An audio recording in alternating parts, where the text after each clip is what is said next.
तो वहीं राजस्थान में वरिष्ठ अध्यापक भर्ती परीक्षा का पेपर आउट होने के बाद लगातार नागौर सांसद और राष्ट्रीय लोकतांत्रिक पार्टी सुप्रीमो हनुमान बेनीवाल ने राजस्थान सरकार को घेरना शुरू कर दिया है।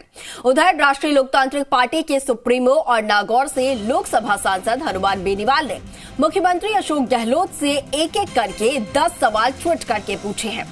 सांसद ने पेपर लीक मामलों में सीएमओ में लंबे समय तक कार्यरत रहे पंजाब कैडर के भारतीय प्रशासनिक सेवा के अधिकारी अमित ढाका और इसके साथ ही मुख्यमंत्री के ओएसडी देवाराम सैनी को लेकर कई गंभीर सवाल किए हैं।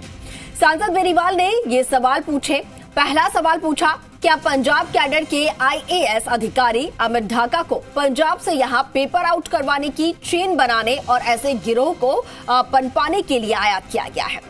दूसरा सवाल, वरिष्ठ अध्यापक पेपर लीक प्रकरण के आरोपी सुरेश ढाका और सीएमओ में 3 वर्षों से अधिक समय तक कार्यरत रहे अमित ढाका के संबंधों की जांच कब करवाओगे?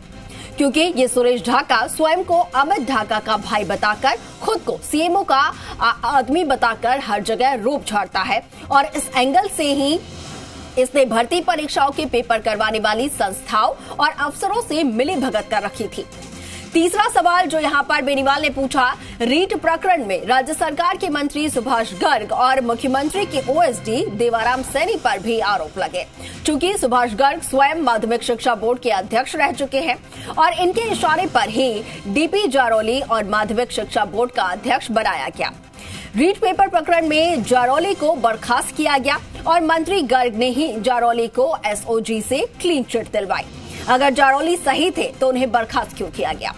चौथा सवाल यहां पर बेनीवाल ने पूछा, क्या जारौली को क्लीन चिट इसलिए तो नहीं दिलवाई गई और कहीं वो उन नेताओं और अधिकारियों के नाम उजागर नहीं कर दे जिनके नाम पर रीट पेपर आउट करवाने में सामने आए हैं? पांचवा सवाल, रीट मामले में आरोपी राम कृपाल मीणा के स्कूल को तोड़ा गया, बाकी आरोपियों की प्रॉपर्टियों को क्यों नहीं तोड़ा गया? छठा सवाल, कांस्टेबल पेपर लीक प्रकरण में कांग्रेसी नेता मंजू शर्मा के पुत्र को गिरफ्तार किया गया, बावजूद उसके उनकी स्कूल क्यों यहां पर क्यों नहीं तोड़ा गया है?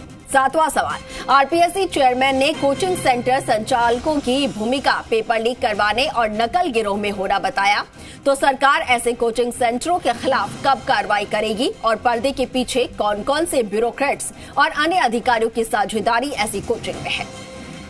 आठवां सवाल, आपके ओएसडी देवाराम सैनी के नजदीकी रिश्तेदारों की भी कोचिंग में साझेदारी है जो लगातार देवाराम के संपर्क में भी थे।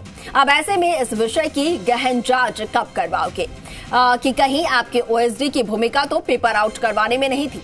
नौवां सवाल, आरोपी सुरेश ढाका राजस्थान के 1 दर्जन सत्ताधारी दल के नेताओं और मंत्रियों, इसके साथ ही हरियाणा और दिल्ली के कई कांग्रेसी नेताओं के ट्विटर हैंडल भी ऑपरेट करता था।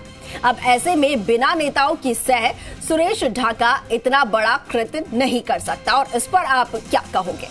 अब 10वां सवाल यहां पर बेनीवाल ने पूछा कि कांग्रेस के कौन से नेताओं और मंत्रियों ने सुरेश ढाका की राहुल गांधी से मुलाकात करवाई?